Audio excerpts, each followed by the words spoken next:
Muy buenos días, muy buenas tardes. Mi nombre es Osvaldo Marcón, soy trabajador social forense, profesor de la Universidad Nacional del Litoral en la República Argentina, en la ciudad de Santa Fe, República Argentina. Bueno, lamentablemente no puedo estar de manera sincrónica contándoles o compartiendo con ustedes lo que es mi experiencia profesional y lo que es la experiencia de formación académica por una situación familiar que lamentablemente no puedo corregir, aunque estaba comprometida la presencia sincrónica. Antes de empezar a compartir el material que yo tengo preparado específicamente para este encuentro, quiero, en primer lugar, felicitar al corporativo por la organización de este evento, por la organización, por la convocatoria que han tenido, por el perfil que le han dado, y particularmente por la invitación que me han hecho llegar y esta posibilidad de estar con ustedes ahora para contarles lo que es, no lo que es la opinión de Argentina en esta materia, sino lo que es mi visión sobre la situación de la República Argentina en esta materia, y que creo que en cierta forma es una posición compartida por varios países de Latinoamérica, ¿no? Nosotros sabemos que hay como regiones en Latinoamérica que están en distintas posiciones o en distintos puntos del debate respecto de esta cuestión que nos convoca, que es la pericia social en este caso. Nosotros en el caso de Argentina, particularmente mirado esto desde Santa Fe, tenemos algunos debates que tienen, podríamos decir, casi la antigüedad que tiene la Convención de los Derechos del Niño, ¿no? Podríamos decir prácticamente desde el año 89 o 90 estamos transitando estos caminos, con alternativas, ¿no? Y con distintos... Argentina es un país, es una república federada que tiene distintas provincias, y cada provincia tiene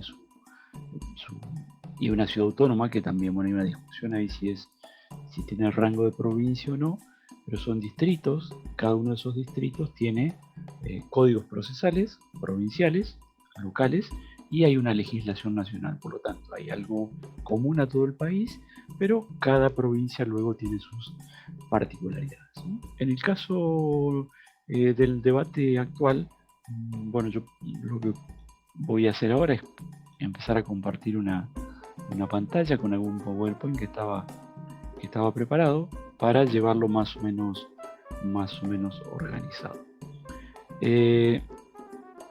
Ahí vamos. El nombre del título que yo elegí es Justicia Juvenil de las pericias sociales a las garantías restaurativas, porque eso tiene que ver específicamente con el estado actual del debate, este estado actual en el que yo les comentaba recién. Nosotros venimos en Argentina, como buena parte de Latinoamérica, voy a ir controlando el tiempo para no excederme, como en buena parte de Latinoamérica, nosotros venimos teniendo una discusión que empieza a principios del siglo pasado. Principio sería 1919 en el caso de Argentina, porque en buena parte de los países latinoamericanos tiene más o menos este inicio en esta época. Ese inicio es lo que se llama la lógica del patronato del Estado, la ideología tutelar, que en trabajo social esto se expresa en la presencia y la incorporación a estas prácticas de la ideología tutelar que las distintas normativas de los países tratan de desarrollar, aparentemente en sentido lato, en la normativa jurídica, sistemas de protección a la infancia, pero después estos sistemas en la práctica se transforman en sistemas que en realidad tienden más a ser represivos que a ser compasivos. Por eso toda esa lógica que se desarrolla con institutos de encierro, con profesionales que van por ese camino, es una lógica a la que sigue llamando ideología tutelar. Esto es principio del siglo, en el caso argentino, 1919, por poner una fecha, pero en general es principios del siglo pasado, país por país. Esa historia tiene un cambio importante también en los distintos países, bien pasado en la segunda, bien promediando el siglo pasado, ya en 1900, cuando aparece la convención, los distintos tratados internacionales en materia de derechos humanos, después de la Segunda Guerra Mundial y más específicamente en 1989, cuando entra en vigencia la Convención Internacional de los Derechos del Niño. Con la Convención Internacional de los Derechos del Niño, esto coincide con algunos debates que tenemos en la profesión, a nivel latinoamericano también, y la idea de visita social o la idea de profesionales que no por casualidad eran las visitadoras, que eran mujeres, una revisión teórica sumamente interesante a manos de distintos autores que están muy revitalizadas en los últimos años. Esto va cambiando y en lugar de visita social vamos a empezar a priorizar la idea de intervención social, ¿no? Así, por ejemplo, la visita social va a ser reemplazada por la entrevista domiciliaria. Esto es interesante y ese sistema convencional en el campo de las infancias genera lo que conocemos como un sistema proteccional. Lo que antes era un sistema tutelar de aparente protección se va a transformar en sistema de protección de derechos, ¿no? Que trata de llevar a la práctica los distintos artículos que saben ustedes, son más de 40, de la Convención Internacional de los Derechos del Niño. Ahora, ese sistema proteccional va a tener una parte estrictamente proteccional, que es la que mencionamos recién, que está más vinculada al desarrollo de políticas públicas, políticas sociales, aplicadas a las infancias, la adolescencia y las juventudes, pero rápidamente va a empezar a separarse de ese sistema proteccional como un subsistema del sistema normativo general, que es el sistema penal juvenil. El sistema de proteccional de derechos va a decir, bueno, esto está destinado para todas las niñas, niños, adolescentes que están en situación de riesgo social o con derechos sociales vulnerados, depende del posicionamiento teórico de cada uno. Entonces va a decir, miren, para cuando cualquiera de estos niños, niñas o adolescentes está en situación penal, tenemos que desarrollar un sistema específico que no sea más tutelar. Y ese sistema específico va a hacer que esa intervención de la que nosotros hablábamos recién, en este campo tienda a transformarse en pericia. Y allí aparecen una serie de consecuencias que tienen en este plano y que son básicamente es la lógica penal traída a este campo. La lógica penal, que es defendida inclusive desde el punto de vista de los derechos humanos con mucha fuerza por los distintos juristas latinoamericanos comprometidos con los derechos humanos, en pro de dejar esta lógica, insistimos, de patronato, que consistía en que la vieja justicia de menores, que así se llamaba la mayoría de los países, tenía con un poderío ilimitado sobre niñas, niños y adolescentes. Esa era la lógica del patronato. Y se preocupa por avanzar y por poner límites a estas jueces, varones, mujeres, que en general intervenían en estas situaciones. La manera de poner límite a esta lógica penal encubierta es desarrollar un sistema que respete las garantías procesales y sustanciales. ¿Qué son esas garantías procesales y sustanciales? Que cada niño, cuando estaba involucrado en un sistema, en una situación penal juvenil, tenía que ser sometido a un proceso en el cual tuviera posibilidad de ser defendido, posibilidad de ser acusado, es decir, que tenga un defensor, que exista un fiscal y que exista una tercera figura que es un juez, para decirlo en términos muy esquemáticos, que sintetice las posiciones que ambos postulan, ¿no? El defensor va a tender a demostrar que este sujeto, en este caso niña y adolescente, es inocente. El fiscal va a tender a demostrar que es culpable y el juez lo que va a tratar de hacer es de sacar una conclusión lo más equilibrada posible de estas dos posiciones. En ese marco garantista del debido proceso, que es propio de los mayores, se dice, bueno, ese marco lo tenemos que traer al campo de las infancias, porque no es posible que los niños no tengan, como mínimo, los niños en situación penal, como mínimo las mismas garantías, dicho en otros términos, el acceso a un proceso que sea como mínimo igual al que tienen los adultos. Y se va a empezar a hablar entonces de ese proceso con un plus de garantías por la condición de niña, niño, adolescente, o en términos de la Convención de los Derechos del Niño, por la condición de sujetos en desarrollo y no ya desarrollado, como es el caso de los adultos. Por eso un plus, ¿no? En ese marco, en ese contexto, queda subsumido trabajo social y las otras disciplinas también, psicología, psicopedagogía, medicina y varias otras que tienen presencia en estos campos y quedan como supeditados a la lógica pericial propia de la justicia penal, que viene de la lógica de mayores, ¿no? Y es un tipo de lógica donde lo que se tiene que hacer es aportar, hay una discusión, depende de los procesos, pero aportar unos elementos de los cuales el juez no dispone, un tipo de saber que el juez no está obligado a manejar, y ese tipo de saberes es el que le proporcionan profesionales externos, a veces dentro de los propios aparatos judiciales, pero que son roles que de a poquito van dejando la condición de intervención, como decíamos hoy, y se van transformando en peritos, roles periciales. Y ahí tenemos buena parte de la discusión que nosotros tenemos en Argentina, en algunos otros países esto también está desarrollado, pero en Argentina esto es como muy, muy claro, que es esta resistencia a ser incorporados a la lógica pericial y a quedar en el campo de la intervención. La intervención es la intervención profesional en un sentido más amplio, no solo de conocimiento, sino también de participación en la ejecución de medidas, hacer propuestas, intervenir en distintos momentos del proceso y no solamente responder con una pericia, ¿no? Con un diagnóstico social, diríamos nosotros, en trabajo social y en otras profesiones también. Entonces, este debate está presente, solo que es un debate que, puesto en términos de lucha, en términos de bordeo, si quieren, en términos de campo, es como que va ganando la lógica pericial, ¿no? De todos modos, el debate sigue y la insistencia en que tenemos que rescatar la intervención y que no quede subsumida la intervención en la pericia, sino al revés, que la intervención sea amplia y en todo caso un tipo de intervención es la intervención pericial. Bueno, ese es uno de los planteos y en general es el planteo que venimos haciendo por aquí. En el caso de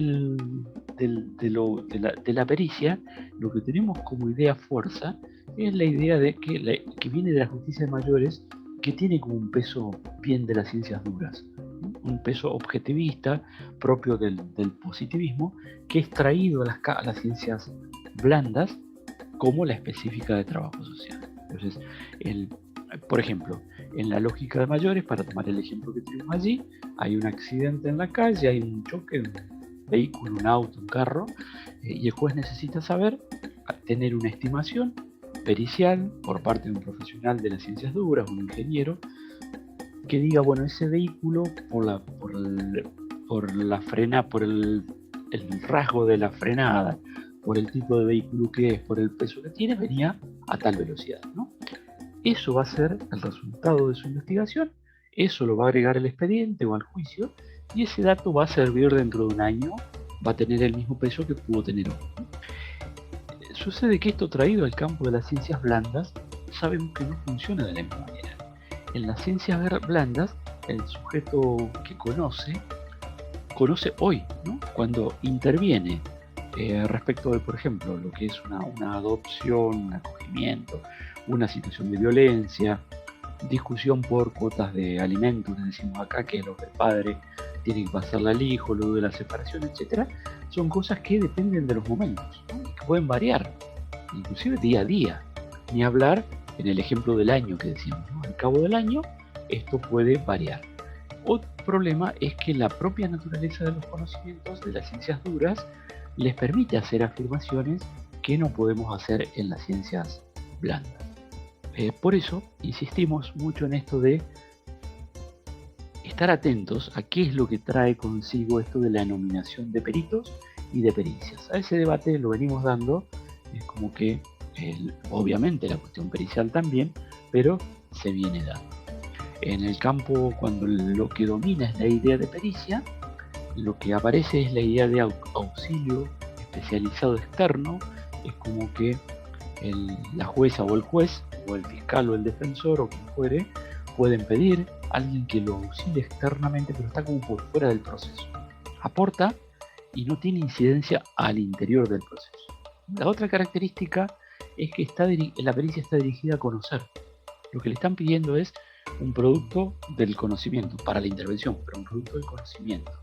No le están pidiendo una intervención sobre una situación. Está centrada en el hecho, particularmente la pericia, ¿no?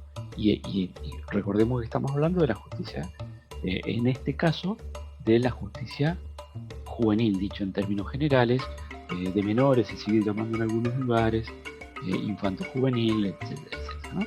Entonces, en ese caso, en el caso de la pericia, la preocupación está en el hecho, ¿no?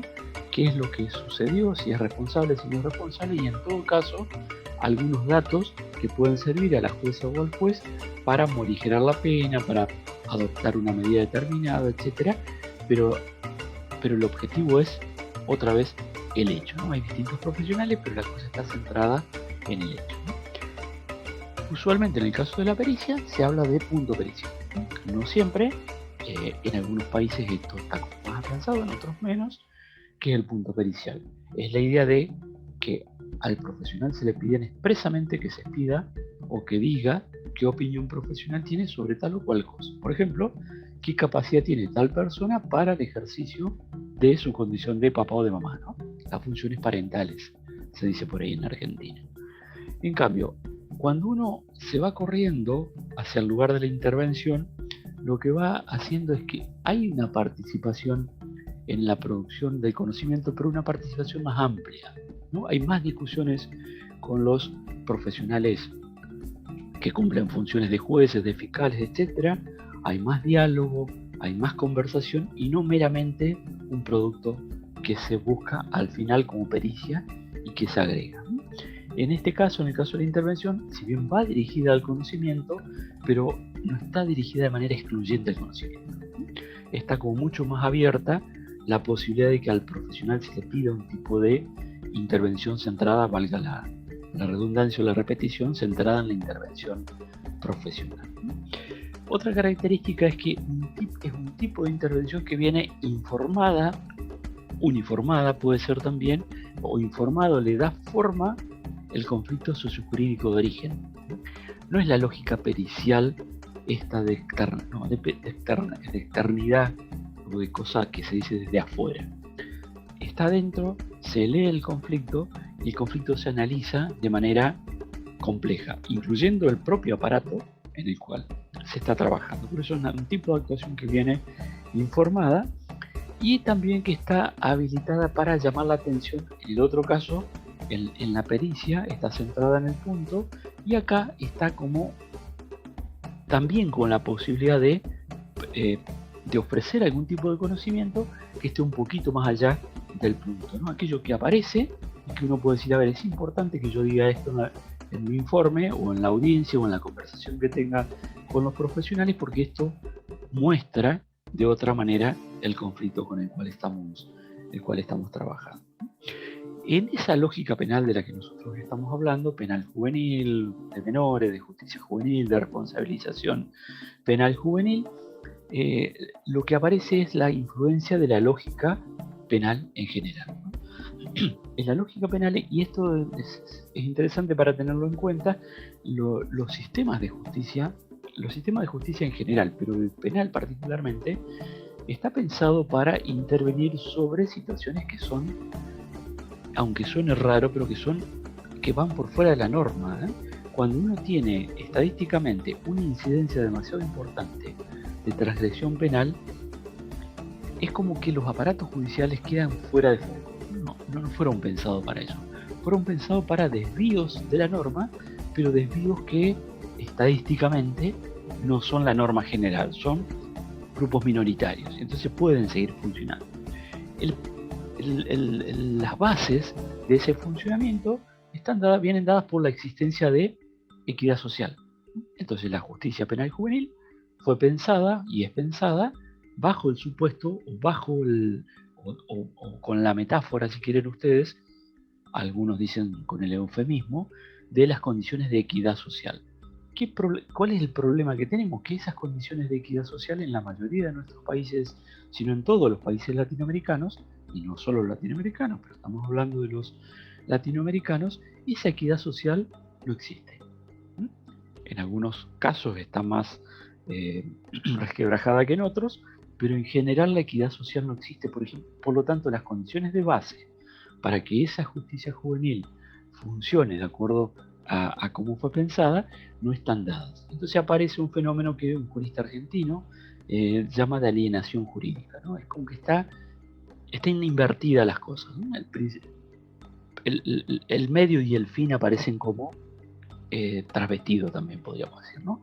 Gargarella es el autor al que estamos referenciando, ustedes lo tienen escrito allí, y él habla de una situación de alienación jurídica en cuyo marco la lógica penal y por lo tanto esa lógica pericial de la que estamos hablando aparece como difícil de cumplir, como una meta difícil de, de, hacia la cual poder avanzar, ¿no? Una consecuencia de este esquema del que estamos hablando, la alienación jurídica, por lo tanto de profundas condiciones de inequidad social, es que se nos aparece a todos los operadores de los sistemas forenses, judiciales o sociojurídicos, no solo a trabajadores sociales, sino a otros profesionales, a los propios jueces, a los propios legisladores o armadores de la normativa jurídica, se les aparece o emerge un sujeto, un otro, diríamos en términos antropológicos, últimamente también en trabajo social, que no era el esperado.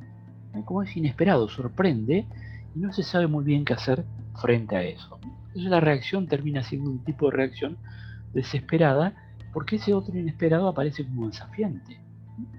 Desafía y desafía al mundo adulto. Entonces aparece también una cuestión generacional. Y ahí es donde se abre la cosa. Aparecen como dos otros, ¿no? Y ahí lo ponemos esquemáticamente, un otro uno y un otro dos.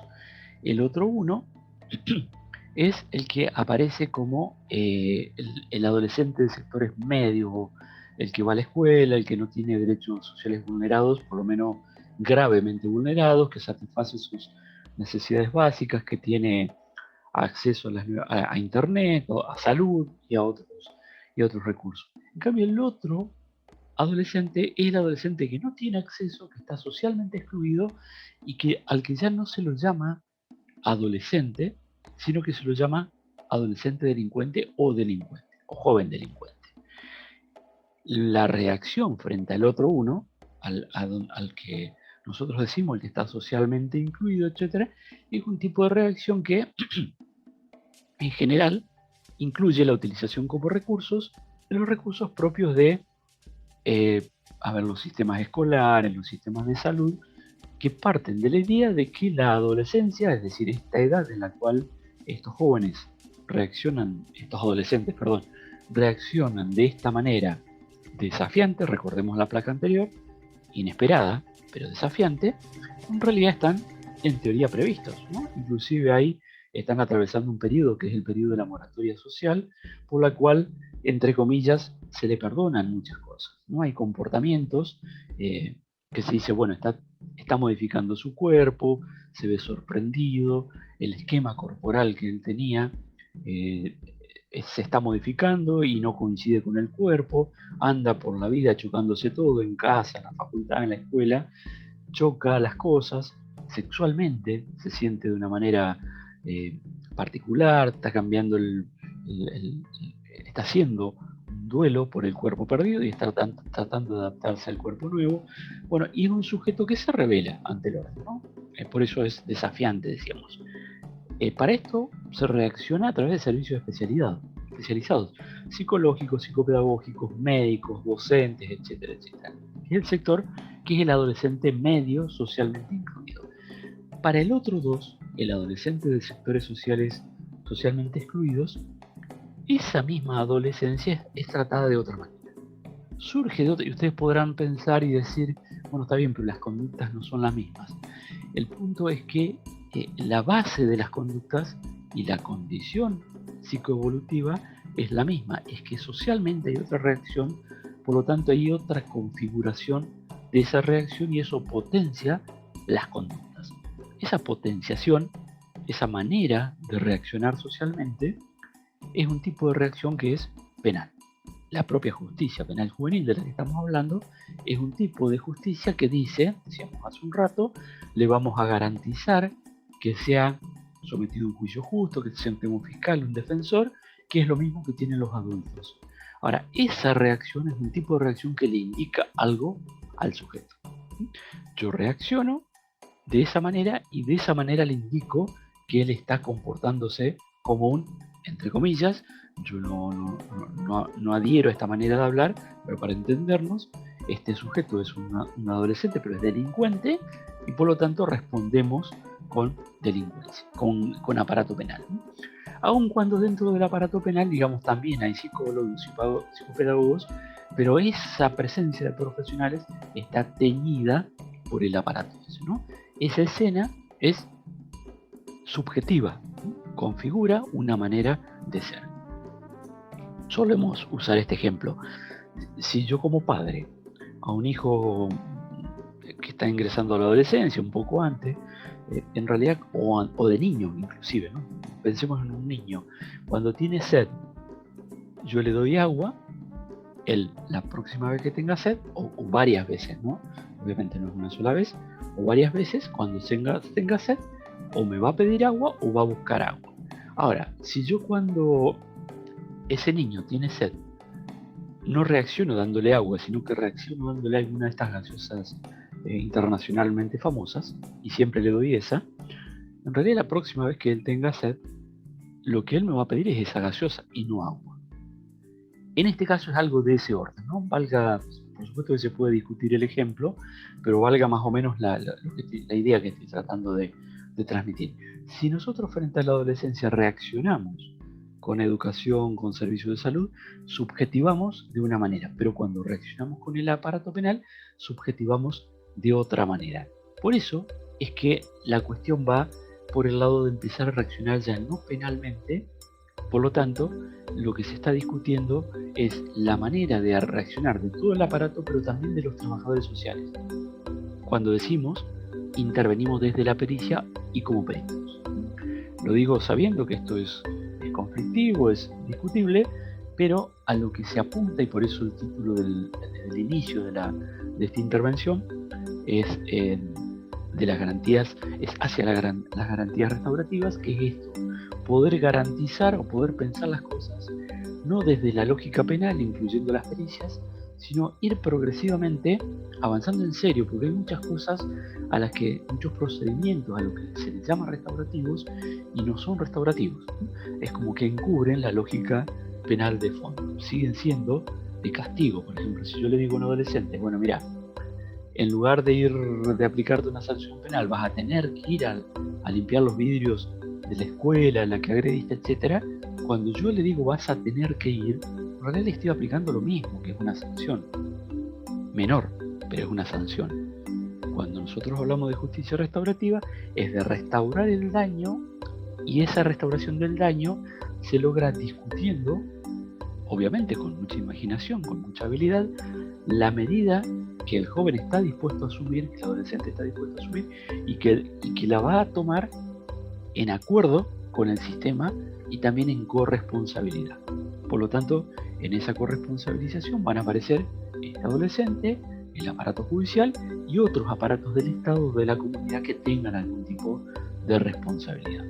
Entonces, esto empieza a ponernos como sobre la mesa otras posibilidades de acción que son distintas de las pericias. Por eso ponemos esta pregunta, ¿no? Cuando Ser en el pequeño libro de la justicia restaurativa dice: la justicia restaurativa es un proceso dirigido a involucrar dentro de lo posible a todos los que tengan un interés en una ofensa particular e identificar y atender colectivamente los daños, necesidades y obligaciones derivados de dicha ofensa con el propósito de sanar y enmendar los daños de la mejor manera posible. Esto es justicia restaurativa, no es cualquier cosa.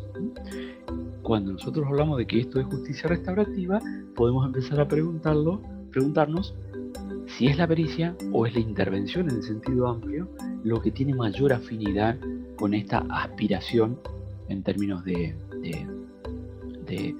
horizonte, ¿no? Ahora, esa aspiración tiene como punto de partida esto, ¿no? Los viejos sistemas penales, digamos, previos a la inclusive previo a la Revolución Francesa, digamos, si uno piensa en Europa, aunque después hay muchos sistemas que se concentraron en estos penales, son sistemas que se concentraban en el sujeto, ¿no? Hoy la justicia terapéutica, por ejemplo, tiene un rasgo de este tipo, decía, a ver, el sujeto tiene estas características, entonces propongamos un tipo de intervención que lo tenga en cuenta él como sujeto. Eso es un tipo en el derecho penal, esto se identifica como derecho penal de autor. Y el derecho penal de autor va contra la perspectiva de derechos humanos, viola buena parte de las garantías. Por lo tanto, queda fuera, queda atrás. Se pasa en lugar de concentrarnos en el sujeto, nos concentramos en el hecho. ¿Qué quiere decir?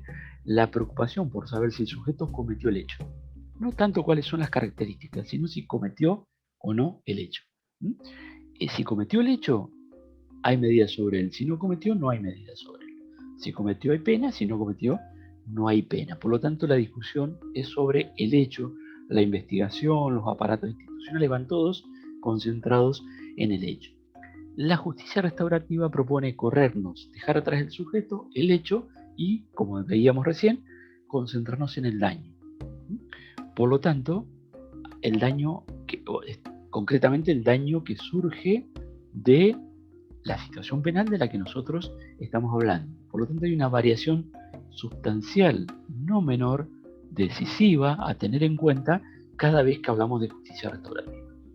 Si hablamos de garantías restaurativas y de justicia restaurativa y del papel de los profesionales en ese contexto, tenemos que tener en claro que lo importante no es el hecho, no es el sujeto, no es que no estén presentes, pero queda como un costado, tiene como menor presencia, y lo que tiene el lugar más importante es el daño. El rasgo general es que estas garantías restaurativas y estas intervenciones profesionales, intervenciones de los aparatos judiciales, dentro de los cuales están las intervenciones profesionales, por lo tanto insistimos con esto que son la pregunta respecto de si hay más afinidad con las pericias o con la intervención, es un tipo de trabajo profesional que se concentra en el daño.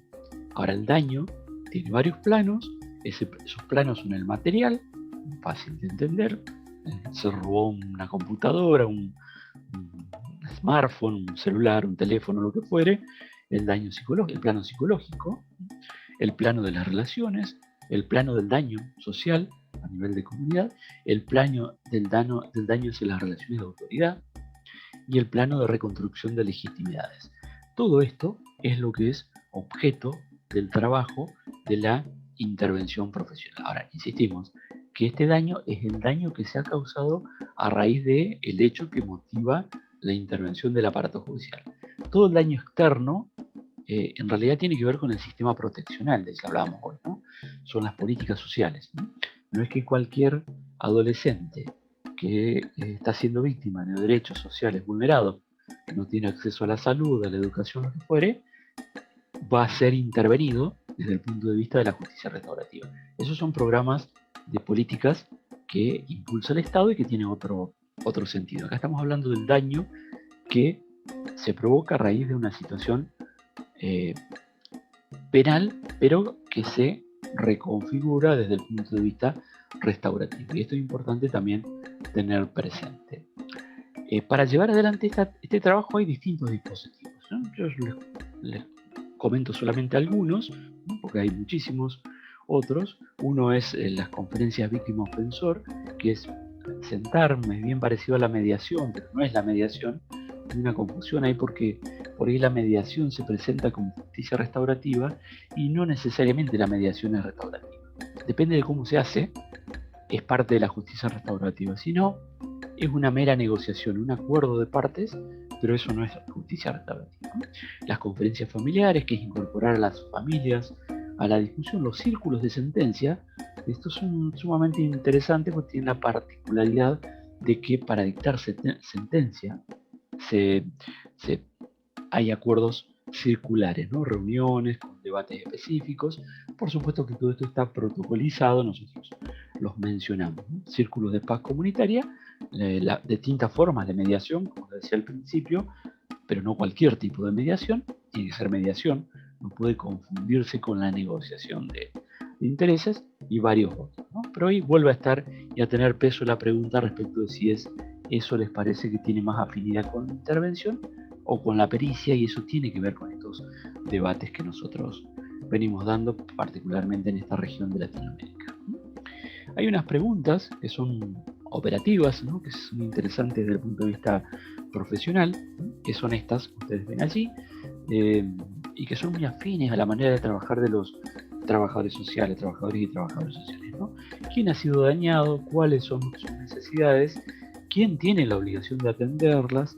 ¿Quién tiene algún tipo de interés en esa situación de la que estamos hablando? ¿Y cuál es el proceso de corresponsabilización más apropiado?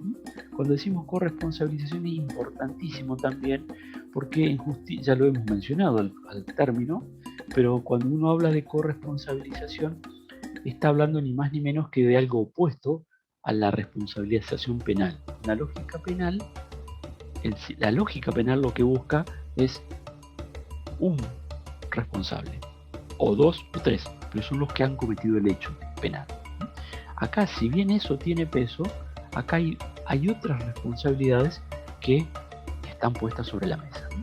Las responsabilidades de la escuela, por ejemplo, que no pocas veces, en lugar de mantener a ese adolescente en el sistema o hacer sus modificaciones para que el sistema se mantenga, dice, mira, este adolescente o usted, adolescente, no está cumpliendo con tales requisitos que son exigencias de la institución, por lo tanto, lo expulsamos, o no se lo expulsa expresamente, sino que se hacen las cosas de modo tal que este adolescente no puede permanecer. Entonces, expulsa en sentido sin decirlo, entonces tiene responsabilidades. No la escuela X del barrio, no necesariamente, pero sí la autoridad escolar. Es típico caso, ¿no? Sistema de salud, los sistemas de vivienda, ¿no? Que por ahí no es muy común que se relacionen a los sistemas de vivienda como parte de los sistemas de justicia juvenil o temas de infancia, sin embargo son decisivos, ¿no? Las condiciones del hábitat, las condiciones de vida sirven para que el adolescente decida permanecer o no permanecer. O ir a armar, acá decimos, su ranchada, que es un lugar aparte de la familia, algún otro lugar que queda por fuera de los procesos de socialización primaria o secundaria, dicho de manera bien clásica. Entonces ahí hay otras responsabilidades y allí hay una mesa o círculos, algunos de los anteriores que mencionábamos, dentro de los cuales discutir. Por lo tanto, volvemos a preguntarnos respecto de si conviene quedar reducidos a la cuestión de la pericia o la pericia social, o es que conviene pugnar por algún otro tipo de intervención que recupere, repetimos, la intervención y que en el marco de las tendencias restaurativas. En el marco de las tendencias restaurativas, como meros peritos, tenemos muy poco lugar, ¿no? Por eso venimos insistiendo. Es importante en esto tener muy presente, y esto es muy común en el ámbito jurídico, se suele sostener que los juristas trabajan con la norma jurídica, ¿no? Esto es muy común, que se enseña en muchas facultades a partir de un teórico antiquísimo, Kelsen, obviamente una serie de textos importantes y trascendentes, pero con un planteo particular que es la teoría pura del derecho. Y en la introducción a un texto que así se llama, él dice expresamente la teoría pura del derecho porque él aspira a un derecho puro que no aparezca contaminado con ningún tipo de saber que no sea el jurídico. Y esto está como muy presente en muchas tendencias jurídicas y en muchas formaciones, y bueno, ustedes sabrán si lo ven o no, pero realmente puro, tan puro que lo pericial, como venimos diciendo, queda fuera, no sea que se me mezcle con el proceso y me lo transforme en algo que es impuro, que tiene una lógica que no logro comprender. En cambio, Kelsen, ¿no? Entonces, desde el punto de vista de la lógica, esto es Kelsen promediando el siglo pasado. La lógica pura del derecho aparece en otros autores, varios, ¿no? Pero yo leo habitualmente a Carlos Cosio, que también promediando el siglo pasado, jurista argentino, que él dice, no, lo de Kelsen es interesante, está muy bien, su teoría pura, la lógica que plantea, pero nosotros no trabajamos con la ley, dice.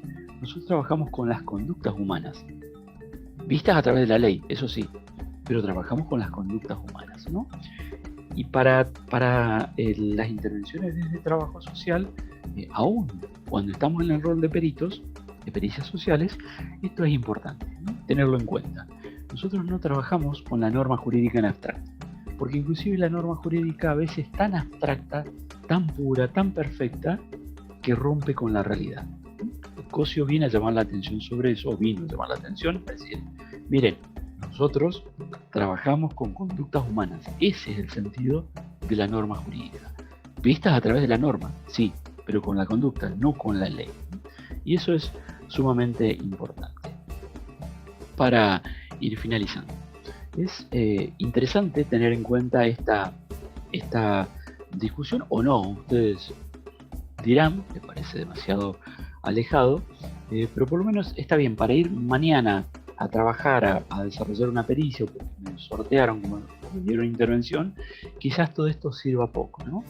Pero sí para tenerlo como profesionales, por ahí en las formaciones universitarias o las participaciones que tenemos en seminarios, etcétera, tener presente que por ahí es interesante discutir esto, ¿sí? Para poder cambiarlo y para no quedar reducidos a meros auxiliares externos que presentan un informecito para que los demás hagan lo que quieran con eso que yo presenté, porque esa no es la lógica de la intervención, ni siquiera de las pericias. Cuando yo hago una pericia social, estoy procurando incidir sobre una situación en particular. La justicia restaurativa se apoya en esto y propone que transformemos la manera de pensar los sistemas si es que queremos resultados distintos, ¿no? Como ven ustedes a Albert Einstein ahí, diciendo esta vieja expresión que ustedes la habrán escuchado, la habrán visto en muchos lugares, esto de si busca resultados distintos no haga siempre lo mismo. Entonces conviene pasar a sistemas, inclusive, insisto, se lo vienen planteando en el campo de la justicia propiamente, en el campo más puro, esta lógica colaborativa entre las distintas disciplinas. Porque la lógica pura originaria fue pensada para un sistema en el cual la metáfora de base o el eufemismo de base o la idea o la representación de base era la equidad social. Esa equidad social no existe, si es que alguna vez existió. No existe, por lo tanto tenemos que modificar ese instrumento que es el instrumento jurídico, sociojurídico decimos, y dentro de esas modificaciones estamos también formando parte de nosotros, ¿no? Entonces el vuelo colaborativo de los gansos, este que nosotros estamos viendo allí, es ese vuelo en el cual, ese vuelo en B, en el cual lo que aparece es que el que va arriba, el que va adelante, va en la punta de la B, va ayudando, eso hay estudios por supuesto, no es un invento del momento, está ayudando con su aleteo a que los que vienen atrás tengan mayores posibilidades y los de atrás van ayudando a los que siguen. Así que bueno, eso es lo que tenía para comentarle. Insisto, lamento mucho no poder haber participado con ustedes de manera sincrónica, pero bueno, confío en poder dejarles por lo menos algunas ideas. Repito mi agradecimiento a todos los que están viendo esta intervención, mi agradecimiento para los organizadores y bueno, mis felicitaciones para todos. Seguramente nos volveremos a encontrar. Muchísimas gracias y adelante con este enorme encuentro que están ustedes llevando adelante. Gracias.